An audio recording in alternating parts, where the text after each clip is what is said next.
4 years ago, I came to the AA because I was struggling with alcohol. I became an alcoholic. In fact, I started drinking when I was so young, around 15, somewhere there. So, because something happened to me which broke my heart. So, I was so much lonely. I felt sad. I felt angry. See, it was just like I wouldn't want to face anyone. I was withdrawn from the society most of the time until a friend came. He said, I think I will help you. If you want to come back to the society, I will introduce you to something that will help you gain back your happiness and all that. Now, I didn't realize that he was taking me to alcohol until I found myself ended up in a bar. Then he told me, this will make you feel good. Just try it, have a sip and all that. Then from there, I had to start drinking from there. The following morning, I was feeling bad. You see, it made me feel bad and all that. I was somehow sick. Then he came back again and said, you're feeling bad? I said, yes. I said, no, let's go.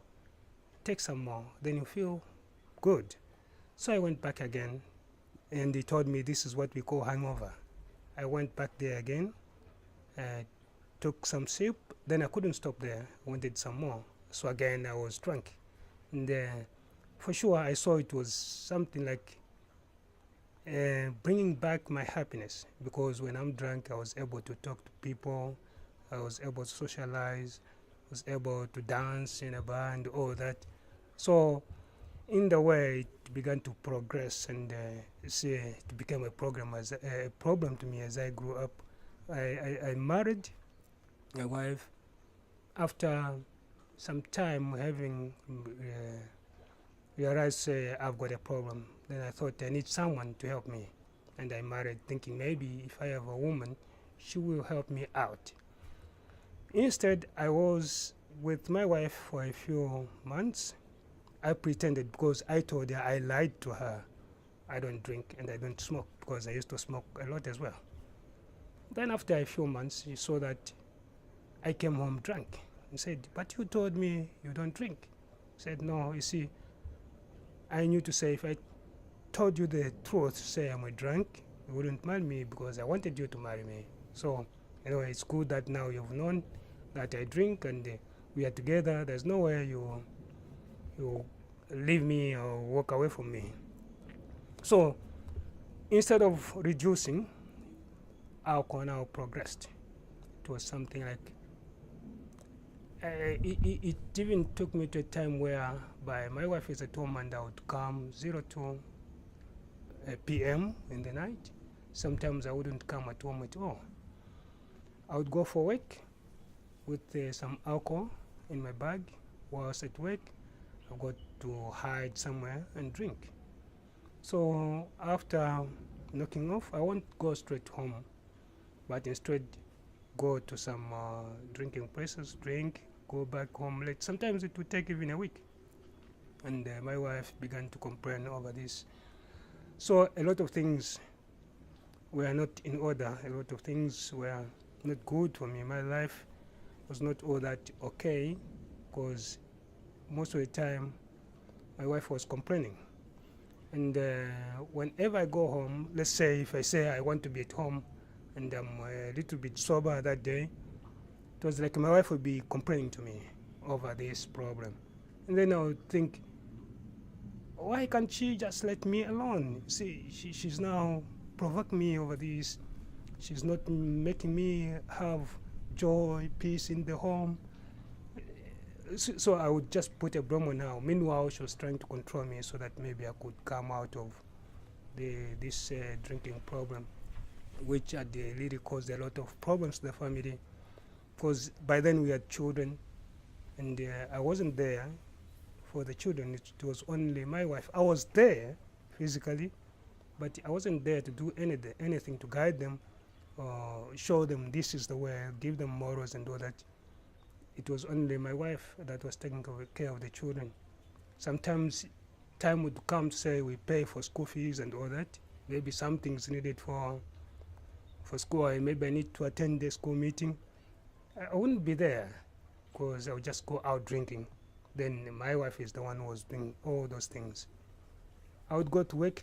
The money, the income that comes in would just be spent on alcohol. That means there were a lot of problems in the home, because me as a father, a husband, being in the forefront, so that the family and everything that is needed is okay in the home. Things weren't all that all right. Luckily, because my wife was doing some kind of businesses, she's the one that was managing the home. Otherwise, I wasn't there. I get paid, all the money would just go out paying the debts. What kind of these debts? I was borrowing money just to go and drink, not to use on anything. But you see, so as I came to the AA, that is to cut the long story short, I really came to find help, came to realize that my life was unmanageable, because I lived in denial for a long time. But when I was given this light to see that I was living in denial, I came to accept, say I'm an alcoholic. Then I saw to say my life was unmanageable, because my life was unmanageable, even that of my family. Things weren't all that good. Everything was bad. I came to say, I think I need to put a stop to this and see what I can do for my life and that of my family. So I started going to the AA meetings. At first it looks like there was nothing happening there, because I was expecting someone, a teacher standing in front at the board writing and say, this is how you can stop drinking. But see, I just went there, find people sitting in a circle, like sharing about the past experiences and so on alcohol. I said, no, this is a total waste of time. But I was encouraged. I was told, come back again. I said, let me go back again and see what the outcome will be in the end. Then I went back again and again and again, and at last, I began to have interest in this, because I saw that there were really, my problem was being solved somehow from the sharings that I was getting from the group, which is the support group. Then I also began to share about my past problems. Then from there, I think I really stopped. 4 years ago, I stopped drinking due to these meetings, because of the tools that I came to find in the AA. We have slogans there. We've got the literature there. We've got the steps to do there. There's a lot of things to do.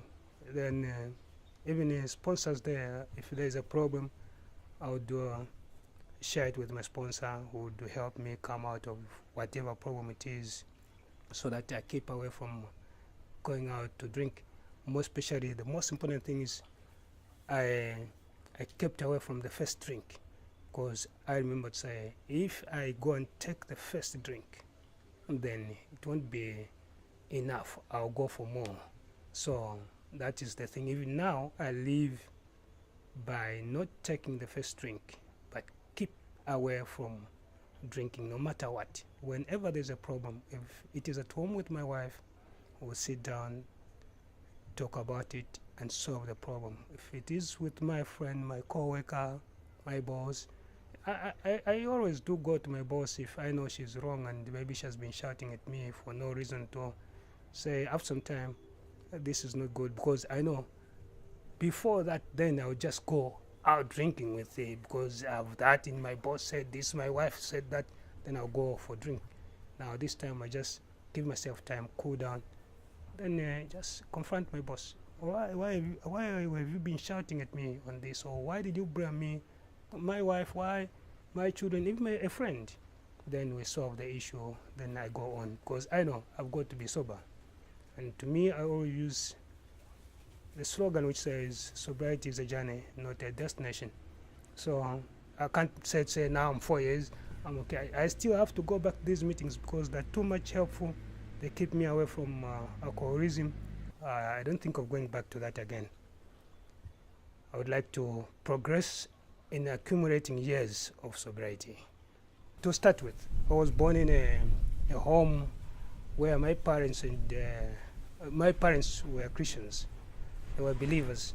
fact, they used to go to the SDA, the Seventh Day Adventist Church. So I was born in this church, and I used to go with them to this church until at the time when my heart was broken. Then I would say, what happened to me? I think there's no God. Why then should I continue worshiping or praising this God who never who disappointed me? That is what I was saying to me. So that's how I was introduced to alcohol, which I accepted and then became an alcoholic. So that bond with my God, that spiritual bond, was broken. It wasn't there because I stopped talking to God. I was taught in the SDA that I should be praying. That is the way of communicating with my God.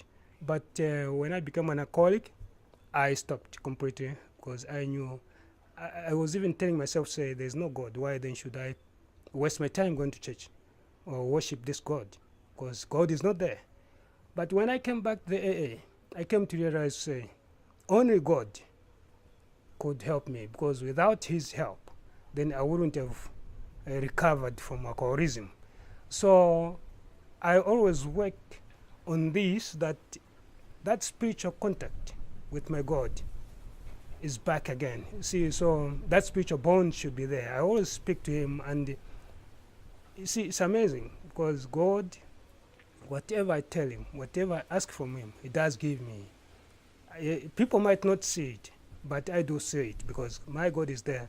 He always leads me and guides me and protects me. He always keeps me away from going back to this disease. And he's there in my home, and he's helping me put all the pieces that were broken in my house together. That means that relationship we had before with my wife, which had some misunderstandings, is gone, but there's that relationship where we understand each other, whereby we bring peace and happiness in the home.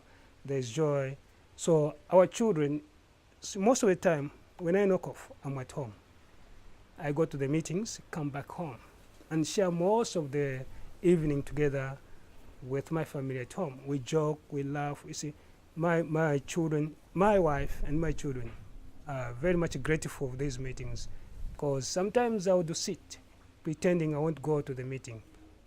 My youngest boy would come and ask me, are you not going to the meeting, Father, today? Then another girl would come, are you not going to the meeting today? Again, my wife will come, are you not going to the meeting? Because they've seen something out of these meetings. They've seen a real change. They've seen some life in me, of which to know, they know to say, when I have life, they too have life. So that's why these meetings are most important to me and my family. When I see these guys coming from Kuyamba House, I really feel very good, because I know to say what these guys are going through now is some kind of rehabilitation, because they're coming out of rehabilitation, because they are trying to get up to recover from this problem, this disease, which I was just mentioning, which is alcohol. Because it's difficult to come out of alcohol, or to understand that alcohol is a problem. It's really difficult, because we think it makes us socialize nicely, do other things, because when you're drunk, you can do anything.